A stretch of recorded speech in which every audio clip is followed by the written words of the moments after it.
Francis. We transition to this second part of this live broadcast coming to you from St. Peter's Square in Basilica. The coffin of Pope Francis will now be transferred to St. Mary Major Basilica. We thank our guests who's joined us today. My name is Devin Watkins, Father Bonga Majola. And it's been a great joy being with you today, and thank you for having prayed with us. And we will continue then our prayer.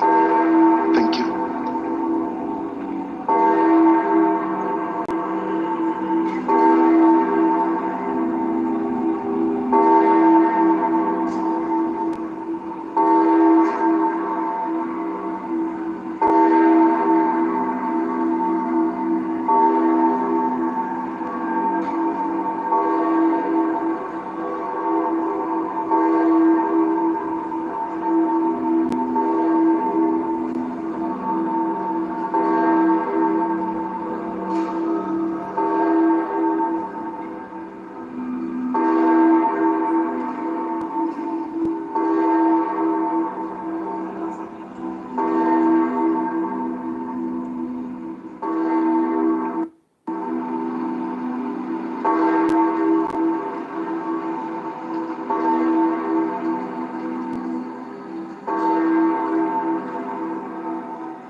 Thousands and thousands of people have taken to the streets to say goodbye for the last time, and of course everyone will be able to visit St. Mary Major and visit Pope Francis's tomb. But this really is, the day that we are dedicating to him to say goodbye. And Rome, and not only Rome, the faithful have really come out for that. Very symbolically also, we know that a group of mostly poor people who are assisted by charities will be at St. Mary Major to welcome him to his final resting place. The Pope of the peripheries, the Pope of the people is very aptly receiving his last embrace from those who he loved the most, the smallest, the weakest, the last in society. We see the whole entourage there from high above. Now they've just exited Vatican City. They're on the avenue here that leads to a tunnel that then crosses over the Tiber River and will take them into the historic center. People lining the streets there, and we've had plenty of reports of people lining the streets across the city since this morning. So while many were crowded into St. Peter's Square, which had at least around 50,000 until they had to kind of close it off due to the numbers, and then so many hundreds of 150,000 others in the avenues surrounding the area, we have many people as well, in addition, lining the streets or the sidewalks to pay their final respects to Pope Francis and the entourage here, moving at a pace that gives people time to take in the moment as it happens. And these aerial images that were being shown are really quite impressive. They're beautiful. You can see the car carrying the Pope, and then above what I believe to be the Vatican Gardens, the Pope's Gardens, this beautiful green area, which I'm sure he must have wandered through so often. And it's beautiful to have them both together as he makes his way to St. Mary Major. There really are a lot of people out there. You can hear the applause as he makes his way down. You were saying, Francesca, the Vatican Gardens, which he probably walked. I thought it very beautiful that in the Ragito, the last act, which they placed in his coffin, there was a summary of his life and of who he was and of his pontificate. And in particular, he was described as a simple and popular pastor in his archdiocese in Argentina, who traveled far and wide by metro and by bus, living in a flat, preparing his own food because he felt like a normal person. And I think he made everyone he met feel like he was a normal person, and that they were meeting a normal person, and to Papua New Guinea and Singapore, but even the year before to Mongolia to visit the smallest Catholic flock in the world, 1,500 Catholics of the entire Mongolian population. So yes, he traveled into the peripheries of the city, going to visit prisoners, going to visit elderly people, poor people, always welcoming refugees, but he'd also travel across the world to the remotest and furthest away places from the Vatican, obviously, that is. And people always came out in floods to welcome him. I'll never forget landing in Timor-Leste, which is a tiny and new country, and the half of the entire population, 750,000 people, came to the Mass. Floods of people just there to welcome him. Very moving. And they're countries that are so far off the grid, we barely even hear of them. And another gesture that, one of his final gestures was he visited the prison.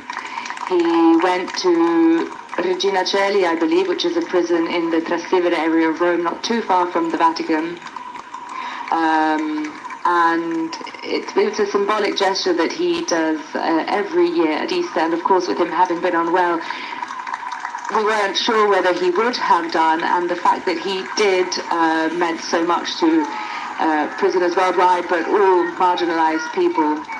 And I think the Pope himself said, you know, it could have been me. It could have been anyone in your position.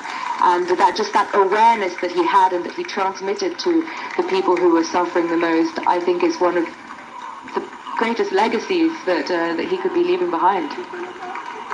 And it's really fitting that the people who will welcome him and say their goodbye at St. Mary Major are, as you've mentioned, the people who've suffered, the homeless, migrants, people who are marginalized. So people who've met him before as well.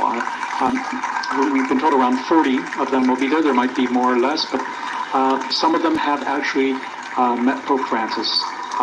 Sometimes before going on an apostolic journey, or during religious feasts, he would have them over at Santa Marta and meet with them, just to... He's crossing the bridge. He's crossing the Tiber. You see, yes. Yeah. This is the beginning of the Via Corso Vittorio Emanuele. He's passing here. Some very symbolic places. Indeed, and he's just, as you mentioned, crossed over the river. We saw that beautiful drone photography and that live video that we'll have more of here. And yes, it's remarkable also. It's the first papal funeral, can we say, with this advanced technology, digital technology that is really giving everyone the possibility to almost be there.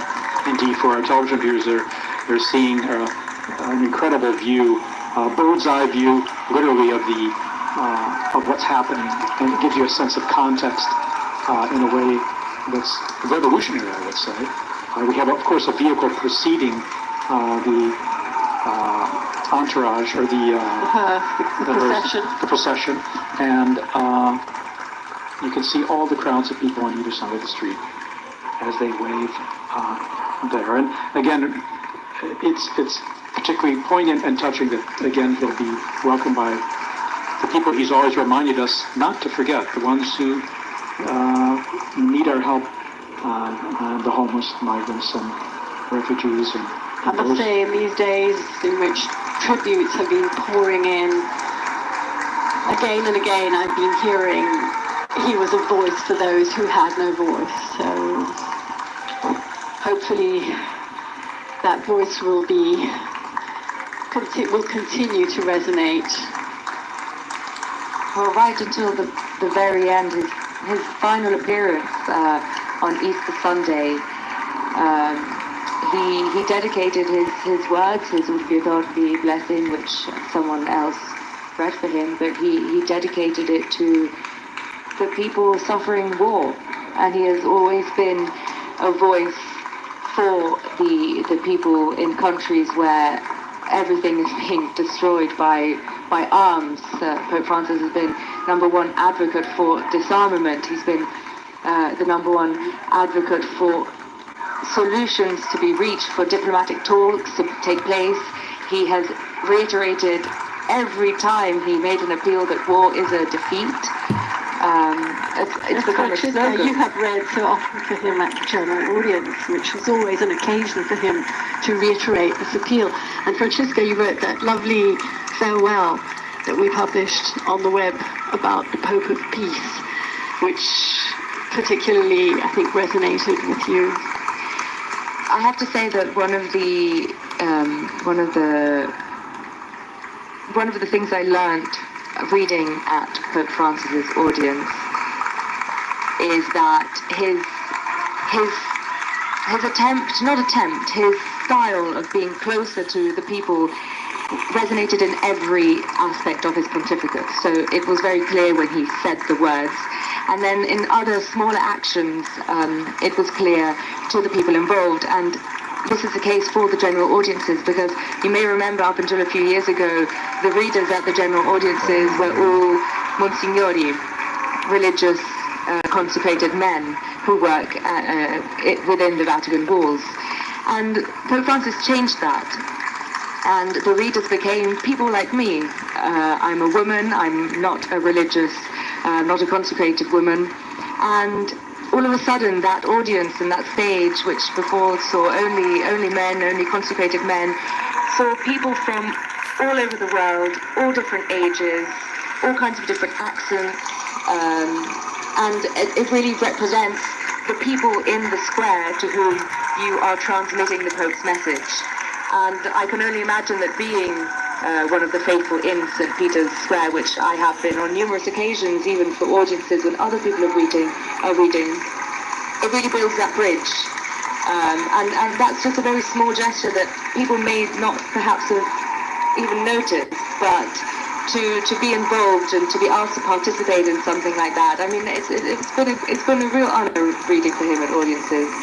And you're right, it may be a small gesture, but it is symbolic of opening a window that he's been doing more and more in his pontificate to include people in the church. You know, he's been trying to open to women. He's been so strong in reaching out to other religions, to other ecumenical denominations. I'd say perhaps this wave of inclusion culminated in his call for the Synod on synodality, which is a process that is destined and that he has wanted to continue, which is asking the church to include everyone, to listen to everyone. And Linda, we just passed through Largo, Argentina, which is literally right in the center of the Eternal City of Rome, of historic Rome, as he continues on, heading close now, coming up on Piazza Venezia. And all the crowds, incredible, lining both sides of the street. Again, they prefer that people not follow behind the vehicles for safety reasons, above all, apart from security. But they're going pretty fast. Yeah, they're moving a little faster, but people are getting a good view of all. And just wanted to mention, you were mentioning the Pope appeals for peace. That drew a lot of applause during the Mass, the Requiem Mass, when Cardinal Ray spoke about that, saying how much the Pope has appealed for peace and worked for peace, appealed to the consciences of all people to do their utmost to bring peace in our world. And that brought rounds of applause from the crowds in the square.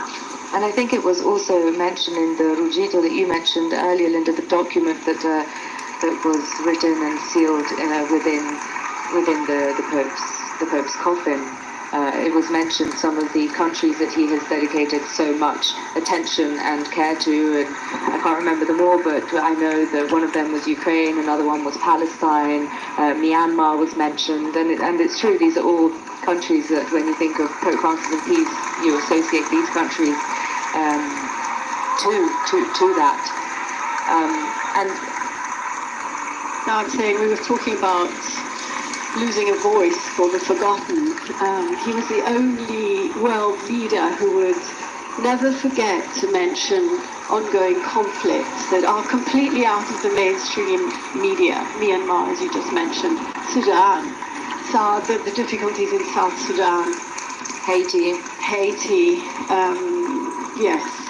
and countless. The list is really, unfortunately, there are so many that we don't talk about as much as we should.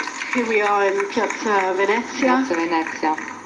This is the altar to the fallen soldier. And there are people all going all the way up the steps. Big crowds there, big crowds.